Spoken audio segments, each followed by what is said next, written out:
So again, my name is Joyce Hudson, and I represent the Alliance to Save Carver Road, which is a group that was formed recently to fight off the Dominion power lines which were planned for Carver Road. But now our group has turned into a voice for the settlement. So I'd like to start by saying we are committed to preserving our community and its history. And I'm going to go ahead and start my slides, so bear with me. I think you should be seeing a map of the settlement. So I don't know if you can see my cursor, but I just wanted to show you the settlement is this pink area. So it's bounded by Old Carolina Road here, Carver Road, the infamous Carver Road or famous Carver Road, and Route 29, which is Lee Highway. So it's basically this pink area.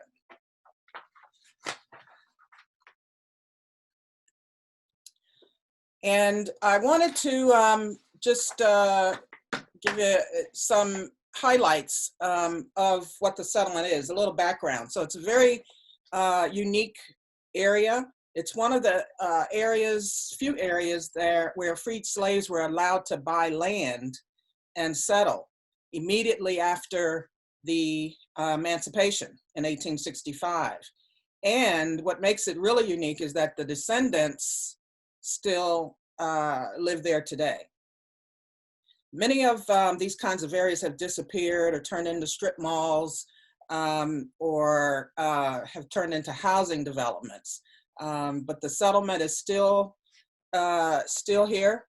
Back in the day, it became a self-sustaining community, and it did that to try to avoid the racism and the Jim Crow laws. And some of the key parts of the community include the heart of the settlement, which is Mount Pleasant Baptist Church, and we're going to hear more about that shortly. There was a country store, there was a restaurant, there was a school for Blacks, and the Shady Inn Dance Hall, which the building is still there, and Duke Ellington and others performed there. So it was a very significant area. And two of the residents, current residents in the settlement, are direct descendants of one of the freed slaves. Her name was Lavinia Blackburn Johnson. And if you see here, this is Nathan, who's our other co-chair, Nathan Grayson, and Aunt Dolly, who's his aunt. And she is probably our oldest resident. Moving on. So I just wanted to show you what Carver Road looks like, what the settlement looks like. This is what I would call a semi-rural area. So notice the very tranquil nature, the treed lots. And it was actually, I found, named for George Washington Carver. And this is Old Carolina Road, very similar in character, pretty good sized lots. And I think you see that some of the homes are pretty close to the road and some are set back. But we love this semi-rural nature of the settlement, and that's why people go there. That's why people bought homes there. That's why my grandfather had his home built there. So I'm sort of what is that, third generation? But I think Nathan is fifth or sixth generation. So everybody, and I like the quote that one of our residents, Eric, likes to use, and he says, it's a place where everybody knows your name. So everybody knows everybody in the settlement. And this is slides that I'd like to turn over to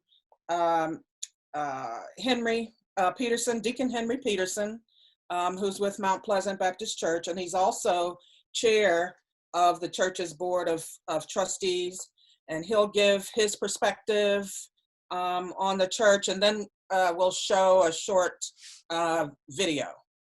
So Henry, take it over.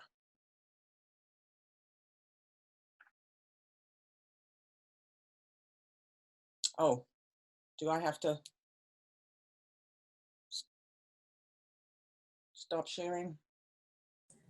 No, you're fine. You're not at the video yet. Henry needs to unmute himself. Okay.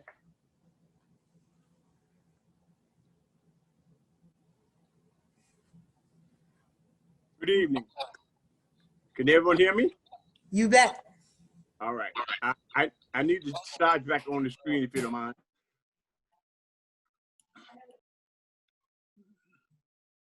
The slides? Yes, Yeah, they should be seeing the slide that says Mount Pleasant Baptist Church. Okay. All right. Good afternoon.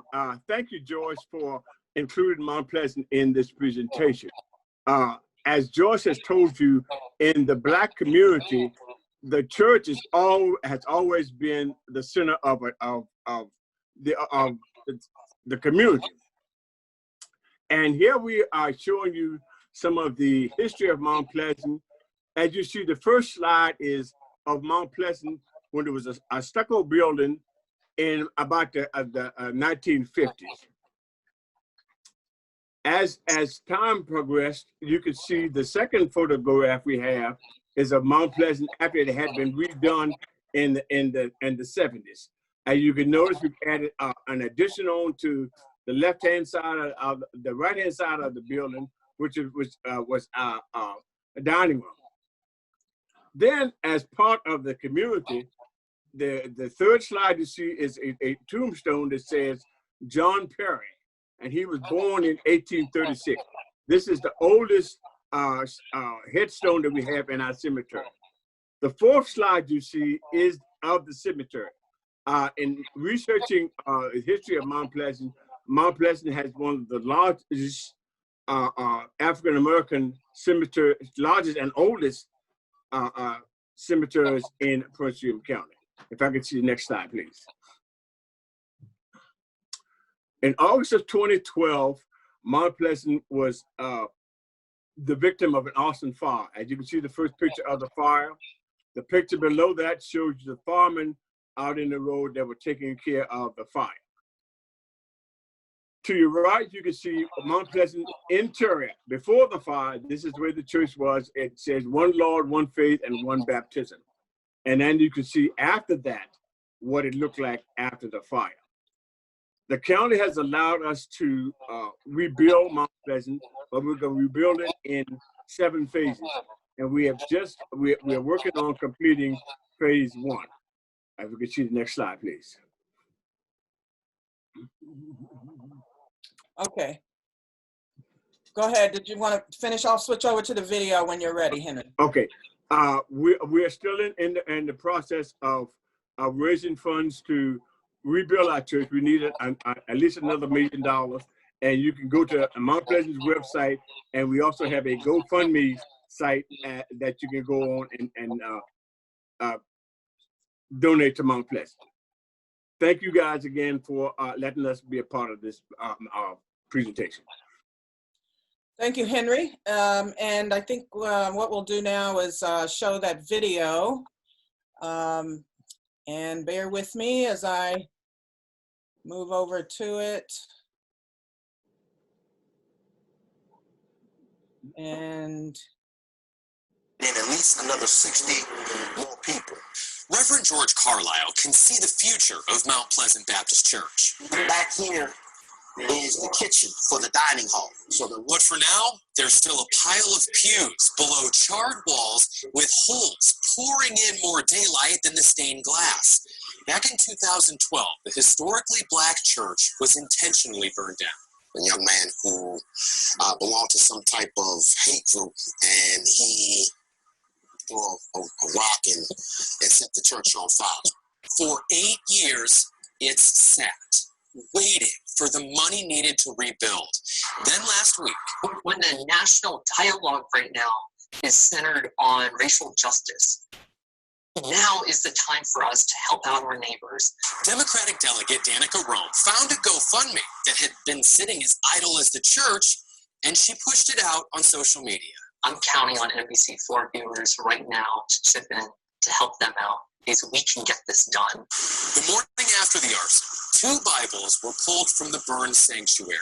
Scorched covers, but the scripture unscathed. When the church is finally rebuilt, these Bibles will become the new centerpiece of the sanctuary, a reminder that this community is more resilient than any act of hate.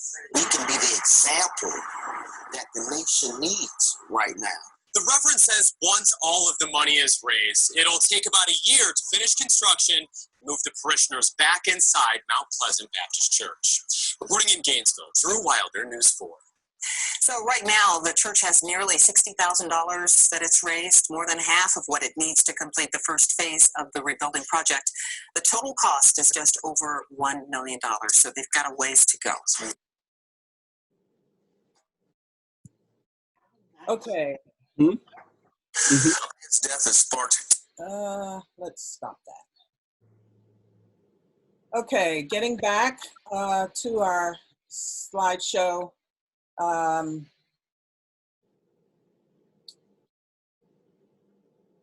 I'd like to now move on and talk about the Dominion Power Line effort. Several years ago, back in 2017, Carver Road was selected for Dominion's high voltage power lines to serve Amazon. Now, you may have heard about Dominion's efforts to put these power lines on Carver Road. Once we found out, the community found out about it, we sprang to life.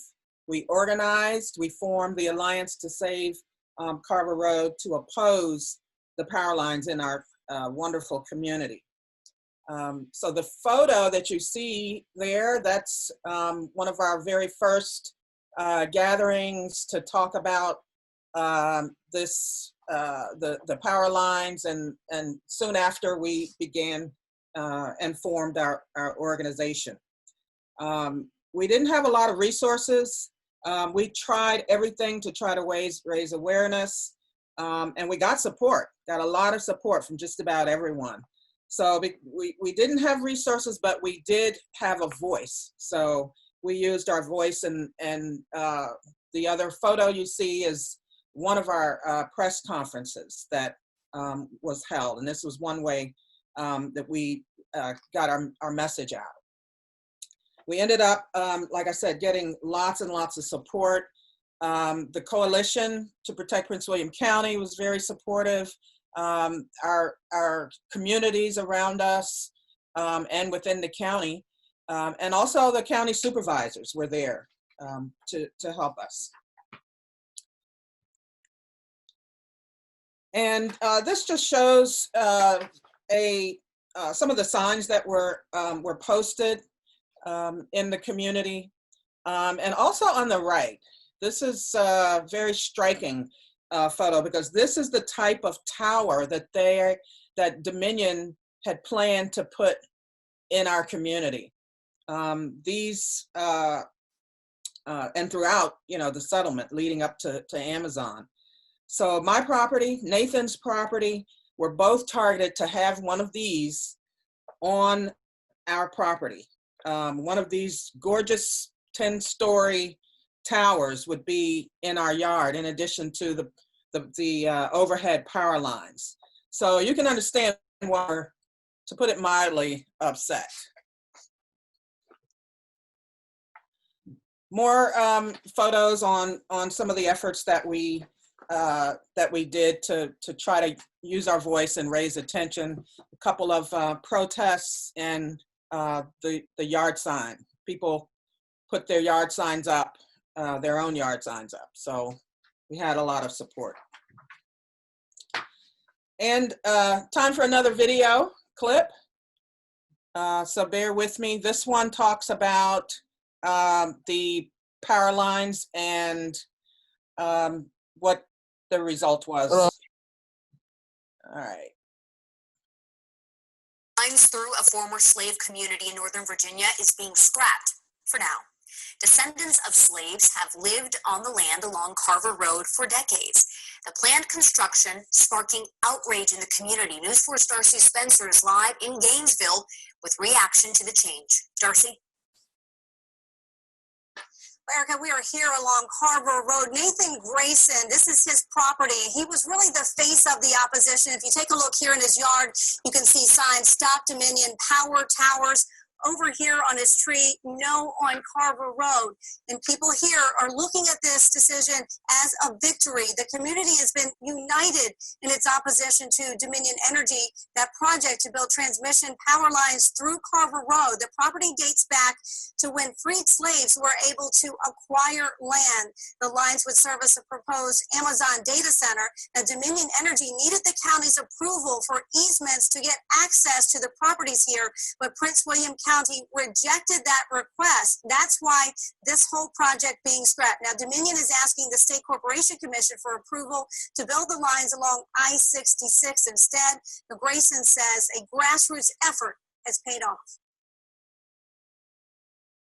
To let them know that they were attempting to be able to come through this neighborhood and did not care. They really didn't care. The only main objective they had was Amazon.com on the other end, power station on that end. Did not care about what was in the middle. Now, the battle has been won here, but there's still one ahead. If you take a look here, this says yes, I-66 hybrid. So Dominion is pursuing an I-66 line, basically building the lines along I-66, but this hybrid would call for some of those power lines to go underground. Right now, that is not what they're pursuing. So people are considering it a victory for now, but again, one more battle ahead. Erica, back to you. Darcy Spencer in Gainesville for us tonight. Thank you. Okay. A man's death has sparked two separate and Sorry about that one. Okay, let's get back over to the slides. So excited that this is going pretty smoothly, my transition. So yeah, we did have a success. We successfully fought off Dominion Energy. That is something that is not done very often. So I wanted to say a huge thank you for the hard work and the support that everyone gave us during this fight. But now the county is proposing to destroy our community, the settlement.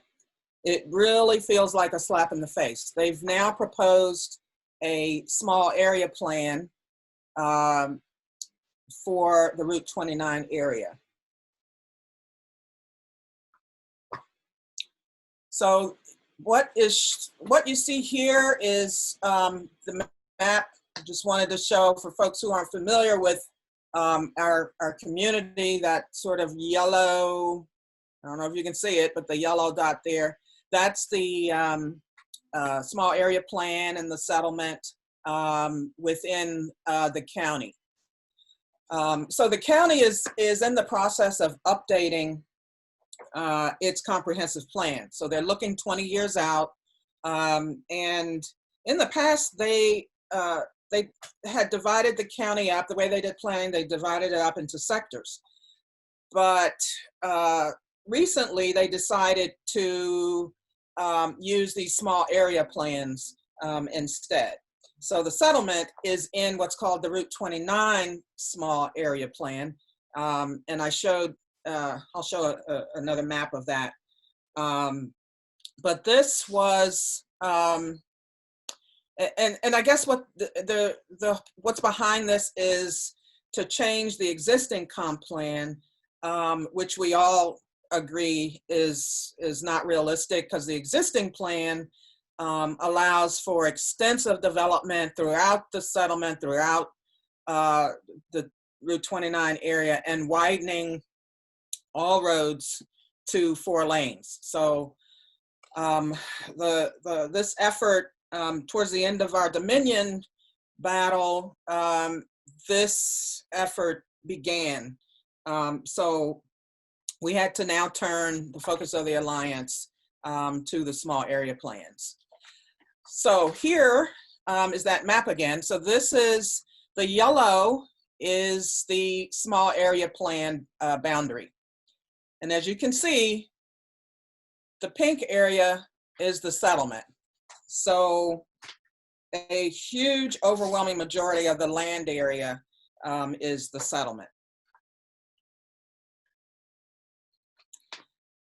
Now, this map shows the existing comp plan. So the blue lines are those 4-lane roads we talked about. So 4-lane roads, so Old Carolina, Carver Road was to be a 4-lane road. And this thoroughfare road that goes through the settlement to McGraw's Corner, all of that, 4-lane roads. So I think we all agree that this is not what anybody wants. We, again, have, also the extensive development throughout. So high density of homes where you got condos, townhomes, that sort of thing. So that's the existing plan. Now, the update to that plan is this small area plan for Route 29, and there are 3 options. And the one option, option C, is to keep things the same. Don't understand why that's an option, but this is the county planning office has drafted this plan. And the next option, option A, is where density is reduced quite a bit to mostly 1/4 acre lots. All roads would remain as 2-lane roads as they are now. The historic sites would be recognized, the church, Mount Pleasant, there are a couple of cemeteries, and they would be identified and recognized. And then there would be parkland that would be added. Option B is what the county planning office recommends. And it is virtually the same as option A, but for one big thing, and that's for Old Carolina to be 4 lanes. So that is what the county recommends. And to show you what the impact of that option B would be, here's on the left is Old Carolina Road now, the 2 lanes. On the right is the 4-lane road, what's called a major collector. With 4 lanes, you've got a median in the middle, a bike path on one side, a sidewalk on the other. So you can imagine, and I think Henry mentioned that is 104 feet wide, this 4-lane road. I might be wrong, but I believe that's it. Yeah, Joe, it's the right of way for that 4-lane road is 109 feet. And as you can see on the picture on the left, if you spread out 109 feet, you're gonna wipe out all the houses on either side by using that wide right of way. Thank you. So this is significant. It would destroy the community. Many houses, as you saw, are pretty close to that road. So in the midst of all of this, with all the attention that the settlement has gotten with the Dominion power lines and so forth, the county wanted to look more into the history of the settlement and document it. So they began a study that would designate historic sites and historic districts based on research that was being done. So because this study was going on, the Route 29 small area plan was put on hold until the study is completed, which should be pretty soon.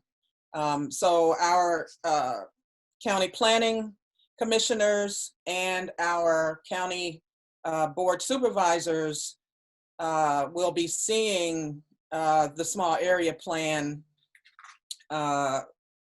soon. I don't think there's no time frame, but this study is coming to completion. So the idea is that once that's done, the small area plan will be picked up again. Now what the study did, I think is significant. So in July, the Virginia Department of Historic Resources designated these 3 historic areas, architecture areas, and then different sites. So the settlement is one, Mount Pleasant Baptist Church is another, and then the Shady Inn Dance Hall, which is now it's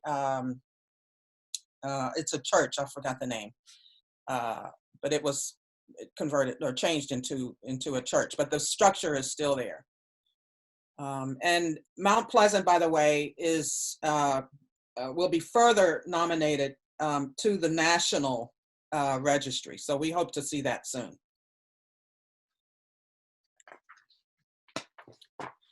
And this is the map. I just wanted to show where the sites are. My cursor. Okay, so here's Mount Pleasant. This is Route 29. Again, in this picture, the yellow is the small area plan, and the blue is a more defined settlement area. So Mount Pleasant is here. The Shady Inn Dance Hall is here. There's another property that's here that would be proposed as a 4th historic district. Plans for that right now are on hold. And if you're not familiar, the Wegmans is right here at the end of Old Carolina.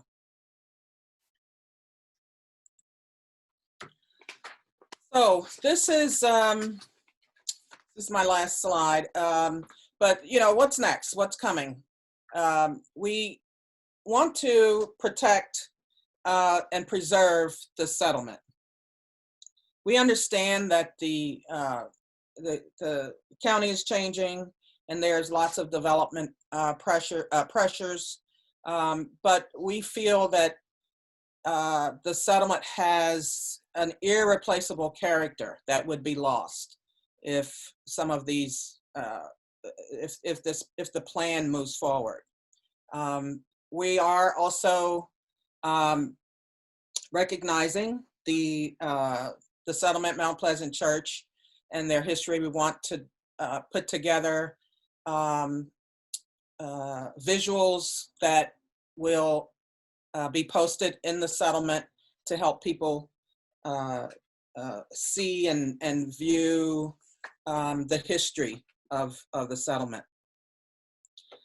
We also want to pass on our properties, just as others have done. So there's lots of development pressures. You've seen our beautiful community. There's a lot of land. There are people who have never lived in the settlement who bought up some of the land as people passed on. Back when Disney was targeting Gainesville for an amusement park. And they've been holding on to this land and they want to develop. But we feel that the residents should have a say, should have a significant voice in what's done here. So right now, the small area plan is just a plan. It's a draft, but if it's approved, things will get set in stone. So that's why why it's so important that we oppose the plan, the development that it would bring, Even the lower density option A calls for quarter-acre lots everywhere. And that's just not keeping with our the character that's there now. So once again, I want to thank the Conservation Alliance for giving us this opportunity. We also, I believe there's a Supervisor Lawson, who's our supervisor, plans to submit a resolution to eliminate small area plans, and we support that because we really do feel that we should go back to the previous method of planning with the sector plans, and also to implement smart growth planning. So once again, thanks to the Conservation Alliance and everyone for listening. But before we move to get your comments and questions, I'd like to ask the other co-chair of the Alliance, Nathan Grayson, who should be on, for his observations. Again, Nathan is a direct descendant of those freed slaves we keep talking about. And he lives on Carver Road today. So Nathan. All right, am I in? Yeah. You're in. Yes, all right. How you doing, Joyce? Good. All right. Thank you, folks. I really appreciate your attention throughout this program and giving your time this evening to be able to, participate in this. This has been a complete struggle with this up and down atmosphere of dealing with the power lines and dealing with the county.